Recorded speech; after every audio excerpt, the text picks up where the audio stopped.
गृहिणी असो किंवा जॉब करणारी प्रत्येक महिलेला सध्या स्वतःसाठी टाइम देणं खूप मुश्किल झाले। नमस्कार मंडळी, पुन्हा एकदा आपल्या चॅनलमध्ये खूप सारं स्वागत। आजचा व्हिडिओ थोडासा वेगळा आहे, तुम्ही नक्की एन्जॉय कराल, तुम्हाला याचा खरंच फायदा होईल। तर व्हिडिओला लाईक करा, चॅनलला सबस्क्राईब करा। तर बघा, कुठेही जायचं असू द्या, अगदी साधा कार्यक्रम असू द्या, आपल्या फॅमिली फंक्शन असू द्या किंवा बाहेर मित्रमंडळींना भेटायला जायचं असू द्या। आज 31st पार्टी होती, तर मला पण रेडी व्हायचं होतं। तर आपल्याला एक केसांचं पहिल्यांदा काय करावं हे सुचत नाहीये, कारण केस वाकडे तिकडे असतात ना, त्यावेळेस आपल्याला कळत नाहीयेत की आपण त्यांची हेअरस्टाईल कशी करावी, आणि हेअरस्टाईल करायला शिवाय वेळ सुद्धा लागतो। मग मी काय केलं, माझ्याकडे जे आयकॉनची क्रिम्पिंगची मशीन होती ना, त्यानेच केस थोडे सेट करायला घेतले। आता हा व्हिडिओ कोणताही प्रमोशनचा वगैरे नाही, जर मी जे केले आहे 31st पार्टीसाठी तेच तुमच्यासोबत शेअर करते। तर केस अगदी वृक्ष झालेले असतात, आपल्याला रोज आपण कसे तरी बांधू शकतो, पण कार्यक्रमाला जायचं म्हटलं तर थोडासा नीटनेटकेपणात राहावाच। मग मी काय केलं, त्या क्रिम्पिंगच्या मशीनच केस थोडे स्ट्रेट केले।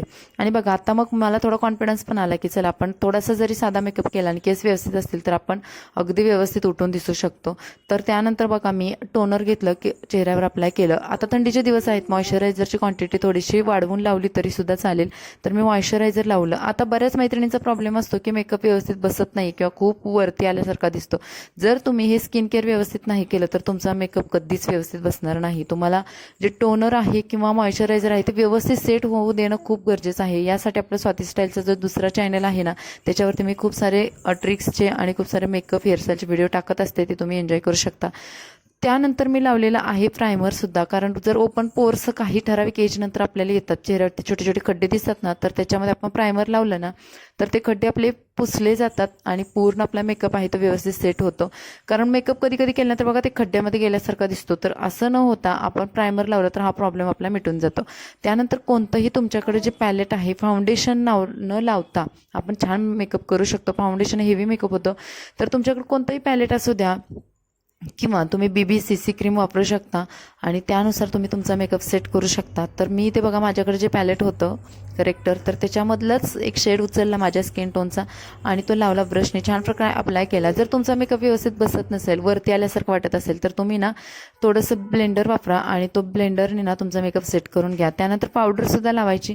आता पावडर लावताना मी काय केलं की हातावरती थोडी थोडी घेतली, त्याचं जे ब्रश होतात किंवा ते जे आपलं स्पंज होतं, तर त्या स्पंजमध्ये थोडी थोडीशीच घेतली आणि मगच ते चेहऱ्यावरती लावली। आणि त्यानंतर बघा, आयब्रोज वगैरे सेट करून घेतल्या आणि पुन्हा मी सेटिंग स्प्रे मारला। आता सेटिंग स्प्रे मारायला विसरायचं नाही, आपल्याला लॉंग लास्टिंग मेकअप हवा असेल, आपला मेकअप चमकदार किंवा छान सेट होण्यासाठी जर हवा असेल तुम्हाला, तर सेटिंग स्प्रे शिवाय ऑप्शन नाही। छान मारून घेतला, त्यानंतर माझ्या आवडीची लिपस्टिक लावली। आता बऱ्याच मैत्रिणी ब्लश वगैरे लावू शकता तुम्ही। आता मला स्पेशली छोट्या कार्यक्रमांसाठी ब्लश वगैरे लावायला आवडत नाही, तर मी लावतच नाही आहे। आय शॅडोसुद्धा मी जास्त भरत नाही आहे। आणि त्यानंतर बघा, माझा हा मेकअप लिपस्टिक लावून कंप्लीट केला। आता हा माझं छोटंसं गोंडस पिल्लो आहे, तर बाकीची तयारी करण्यापेक्षा म्हटलं मेकअप सेट होतोय तोपर्यंत या दोघांची तयारी करून घ्यावी। आता हे छोटंसं पिल्लूचं व्हिडिओ तुम्ही बघताय, कारण हे काय करतात माहिती आहे का, कधी कधी त्यांचं सुशी किंवा त्यांचं वॉमिटिंग वगैरे चालू असतं, त्यामुळे आपला ड्रेस वगैरे खराब होण्यापेक्षा ना अगोदर यांची तयारी करून घ्यायचं, यांना छान सेट करायचं, मग आपला ड्रेसिंग वगैरे आहे ते आपण करू शकतो। Issue is ready, Ishika issue is ready, issue hi hello. आता केस तेवढे आम्हाला सेट करायचे असे, यो झाला, आमचे केस पण सेट झाले। इशिकाच्या तयारीला जास्त वेळ लागत नाही, कारण त्यांचं पावडर आणि काजळ वगैरे लावलं तर होऊन जातं। आता शनायाला थोडीशी तयारी करायची होती, तर बघा, आता तिचे हेअरस्टाईल मी ना जेव्हा घाई असते तेव्हा असं सेंटर पार्टिशन करते आणि मस्त क्लिप्स वगैरे लावून देते। आणि जेव्हा वेळ असतो किंवा सणासुदीला वेगवेगळ्या हेअरस्टाईल करते। आता साधे साधे कार्यक्रम आपण वेगवेगळ्या त्यांच्या हेअरस्टाईल करायला गेलो ना, तर इतका आपल्याला पण त्रास होतो, त्यांना पण इरिटेट होतं आणि कधी कधी हेअरस्टाईलच्या चक्करमध्ये त्यांचे केस ताणले जातात आणि केस निघतात, मग ते व्यवस्थित फंक्शनसुद्धा अटेंड करू शकत नाहीत। एखादं ब्रॉच वगैरे लावलं तर कधी काढेल असं त्यांना होतं। तर बघा, मी असे क्लिप्स लावते आणि 2 छोटेसे क्लिप्स लावून ना तिची हेअरस्टाईल कंप्लीट करते। तिलासुद्धा ते खूप आवडतं आणि सूट होतं। त्यानंतर तिला टिकली लावली आणि मला जी लिपस्टिक लावली होती ना तीच तिला हवी होती। तर बघा, अशी ब्राऊन कॉफी कलरमध्ये असेल तर ही लिपस्टिक आहे, तिचा शेड आहे कॉफी, तर खूप सुंदर आहे, मला खूप आवडते। आणि शिवाय ना लहान मुलींना ना जे प्रोडक्ट वापरतो ना ते थोडेसे कॉस्टली वापरले तरी चालतील, चांगल्या ब्रँडचे वापरा, जेणेकरून त्यांना साईड इफेक्ट होणार नाही। तर शनायला बघा, नंतर मी घागरा घातला आणि शनायसुद्धा रेडी झालेली आहे।